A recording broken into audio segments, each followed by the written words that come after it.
At harvest time, the air is filled with the smell of fresh fruit and vegetables. The engines happily deliver their loads to market. But one day, mist and rain swirled down Toby's line. Percy was delivering a load of fresh tomatoes. Suddenly, he felt a big bump. "Bust my buffers!" Percy cried. "What was that?" The guard put out the warning flags, while Percy's driver inspected the tracks. "The earth's crumbling," he said. "We must tell Sir Topham Hatt," decided Percy. Percy puffed back as fast as he could.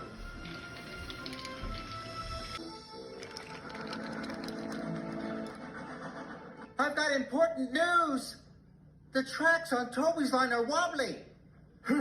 Huffed Gordon. Old and wobbly, just like Toby. That's not news. Can't stop to listen to your silly chatter. "Gordon never listens to me," muttered Percy. Next, he spoke to Sir Topham Hatt. Sir! "Not now, Percy. Thomas, you are to collect the prize bull. He's at the farm on Toby's line." "Yes, sir." "But those tracks are wobbly," cried Percy. "They are safe enough," said Sir Topham Hatt. "Bye, Percy."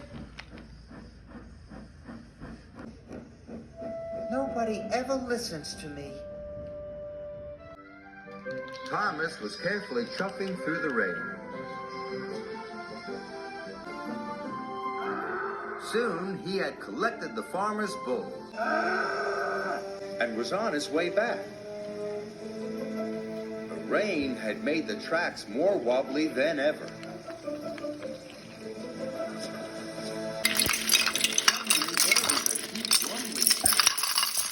Thomas's driver applied the brakes, but it was too late.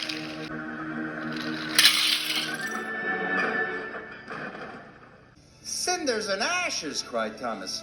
"We're stuck!" And they were.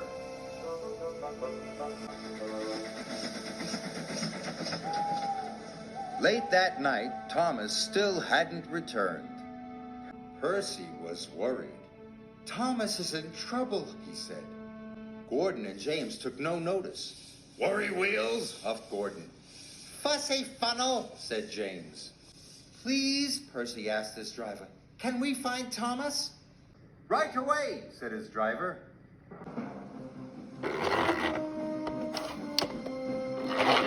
Percy was nervous, but his lamp shone brightly in the dark. The tracks creaked and wobbled, but Percy pressed on.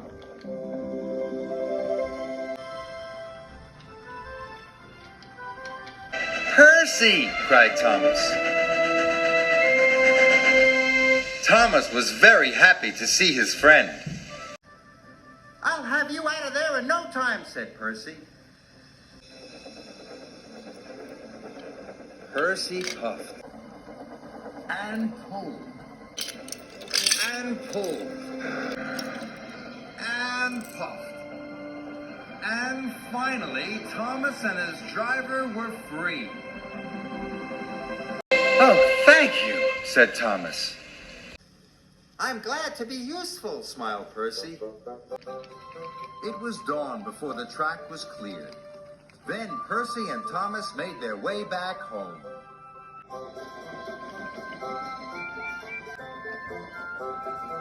"Thomas is here," whistled Percy.